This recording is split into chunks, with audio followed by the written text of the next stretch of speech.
Good morning. It's Nissa, the Hypnobirthing Midwife. Hey everybody.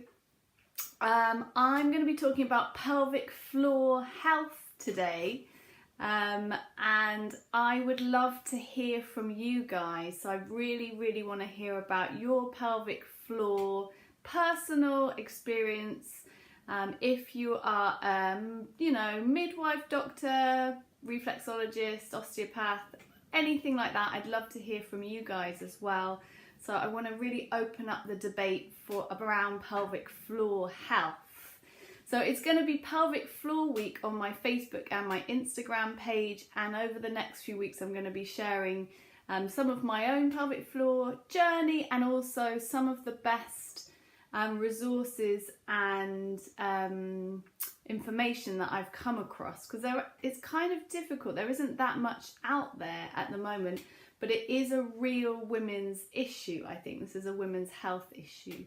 So where to start? So I'm a midwife, working midwife, so you would think that I know more than the average woman about pelvic floor health, and maybe I do.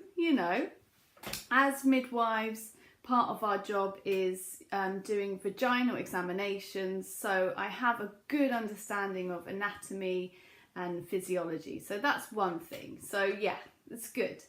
I think that there are loads and loads of women walking around who've mostly had babies, and they're walking around with really reduced pelvic floor health, not necessarily having symptoms like urinary incontinence or, urinary incontinence when you laugh or when you jump up and down, or severe urgency to go to pee. Not necessarily having those, but still having really reduced pelvic floor health. And the reason that I say that is because I've definitely, up until very recently, was one of them. And I kind of just thought that was normal. So if I've got that kind of background and knowledge and, information training, and I'm walking around with quite poor pelvic floor health, I'm guessing that there's lots of other women who are in the same boat as me. So what we are generally taught as women is do your pelvic floor exercises, or your Kegels if you're in the States. Do your pelvic floor exercises, do your pelvic floor exercises. And that's about it. That's about all that we are told. Do the pelvic floor exercises, do it every day. We're often not really told how to do them.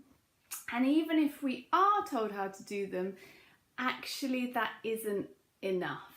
That is not enough. That is very much, I've learned over the last few weeks and months, that is simplifying the situation a lot. So what I think is a very common experience is you have your baby, whichever way you have it, very straightforward birth or a more complicated birth or cesarean, and often after birth you don't feel like you have a pelvic floor at all.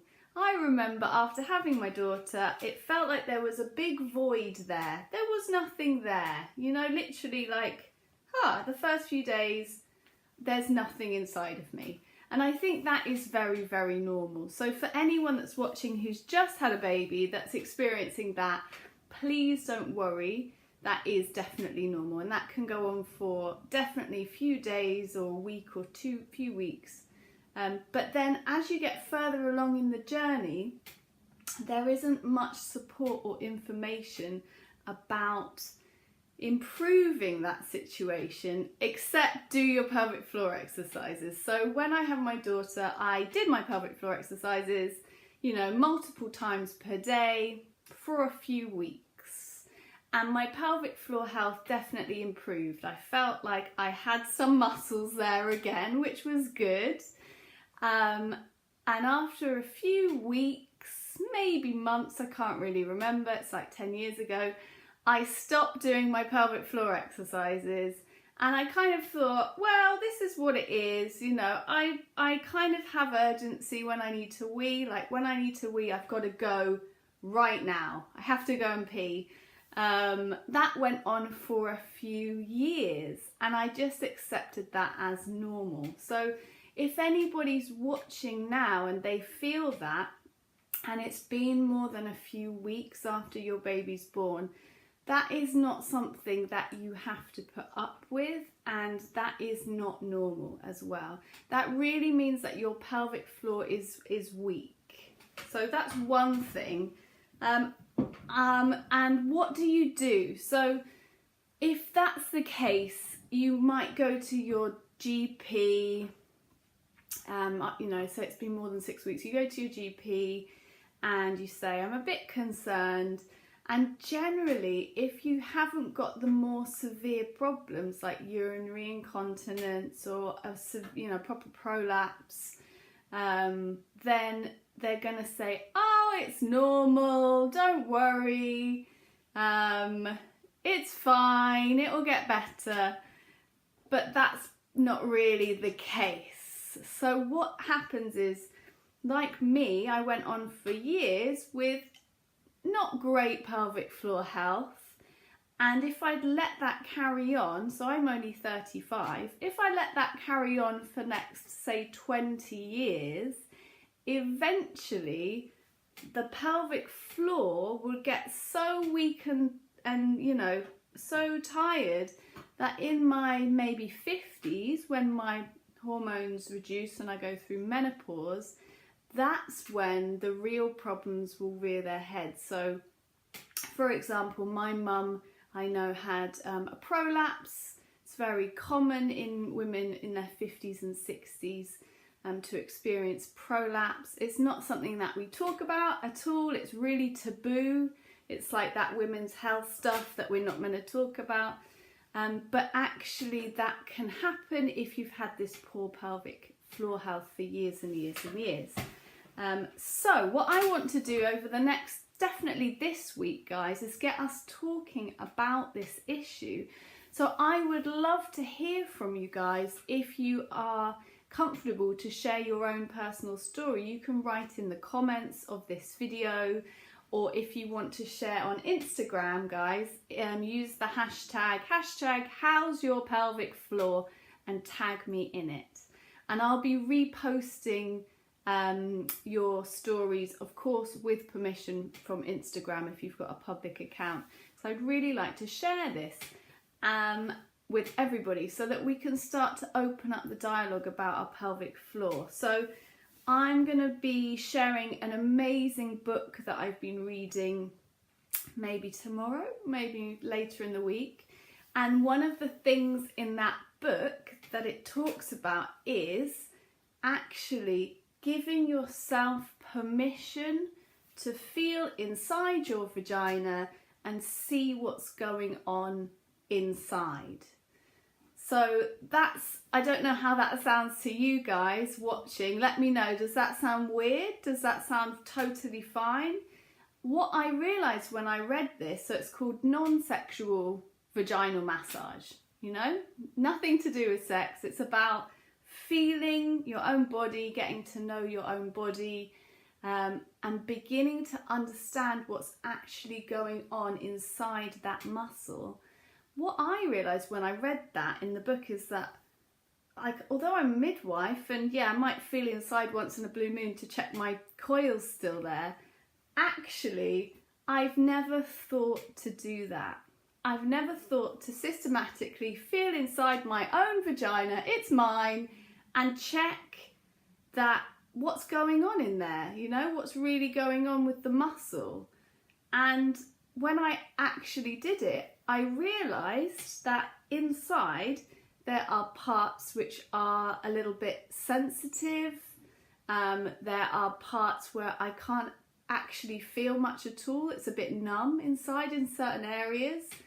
And what it talks about in this book is that that means that if you've got numb areas inside your vagina, up inside, probably the muscle is switched off in that area.